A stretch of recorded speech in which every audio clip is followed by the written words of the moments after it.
سلام به همه دوستان عزیز، خیلی خوش اومدید به سومین قسمت از پولیش و رنگ اگزوز موتور سنگین. قسمت‌های قبلی ما اگزوز رو پولیش زدیم و بعد مخزنش رو رنگ کردیم. در این قسمت قراره که برچسب روش بچسبونم و بعدش روی موتور نصبش کنم. پس با هم دیگه بریم که ما بقیه کار رو انجام بدیم. یه تست صدای بعد از نصب هم داریم که خودم خیلی وقت منتظرش بودم. بریم که شروع کنیم. اول از اینجا شروع کنم. این رو میکنم. قسمت دیگه ای بود که شماره سریال اگزوز بود، اونم باید کنده بشه چسب روش.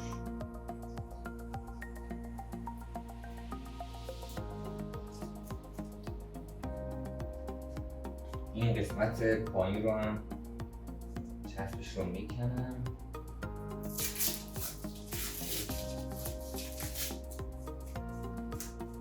اوکی.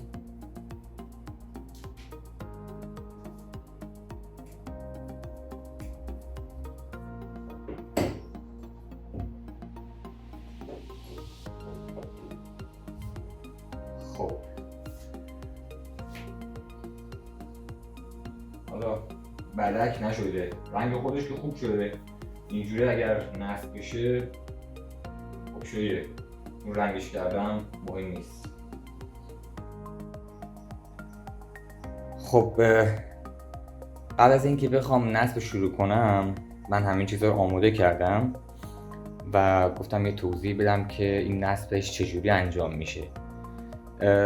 اول باید لوله های خروجی که از سیلندر موتور میاد اینها رو اینجا اگر ببینید،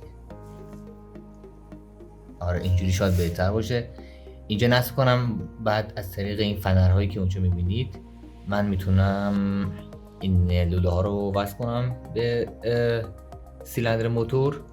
بعد از اون که لوله ها اونجا قرار گرفت، این وسط باید این قسمت از اگزوز رو نصب کنم و در نهایت مخزن اگزوز رو از طریق این نگهدارنده به شاسی موتور وصل کنم. اینجا هم که میبینید باز یک سری فنرهایی هست که قسمت اول و دوم اگزوز رو به هم دیگه نصب میکنه. پس بریم که این پسرمون رو آماده روشن کردن کنیم.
خب قسمت سومم تموم شد.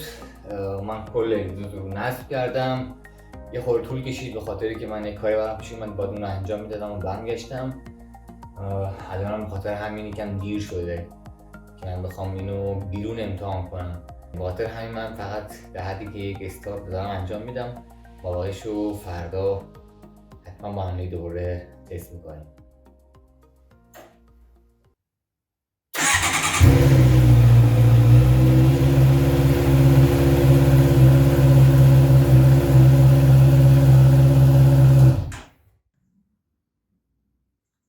خب دوستان عزیز، من برگشتم. خودم بی‌صبرانه منتظر این لحظه بودم که صداش رو تست بکنم همونطور که گفتم دیشب خیلی دیگه دیر وقت شده بود و احتمالاً به مشکل برمیخوردیم با همسایه‌ها.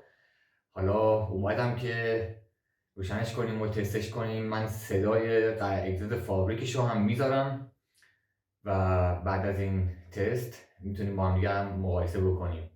پس بریم با هم که روشنش کنم و ببینیم که این پسرمون چه صدایی داره امروز.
خب این قسمت هم تموم شد. امیدوارم که از دیدنش لذت برده باشید. از اون چیزی که فکر می‌کردم هم بهتر شد. حالا فعلا هوا سرده، نمیشه بیرون زیاد تستش کرد. حتما بعدن که یکم هوا بهتر شد و تونستید بیرون هم برونیم فیلم میگیرم و صدای اگزوز رو بازم براتون میذارم. امیدوارم که از دیدن این ویدیو لذت برده باشید. ویدیوهای بعدی هم قراره که یک سری تغییراتی در ظاهر این موتور انجام بدیم. نگهدارنده پلاک موتور باید که عوض بشه، کوتاه‌تر بشه و خیلی اسپورت‌تر بشه. یه سری چیز دیگه هم باید نصب بشه و صندلی همراه یا بقول ما بهش میگیم تگ نشین اونم باید عوض بشه و یک سری چیزهای دیگه با هم دیگه میاد و خیلی جالب و اسپورت‌تر میشه موتور. خیلی ممنون که همراه من بودید. تا ویدیوی بعدی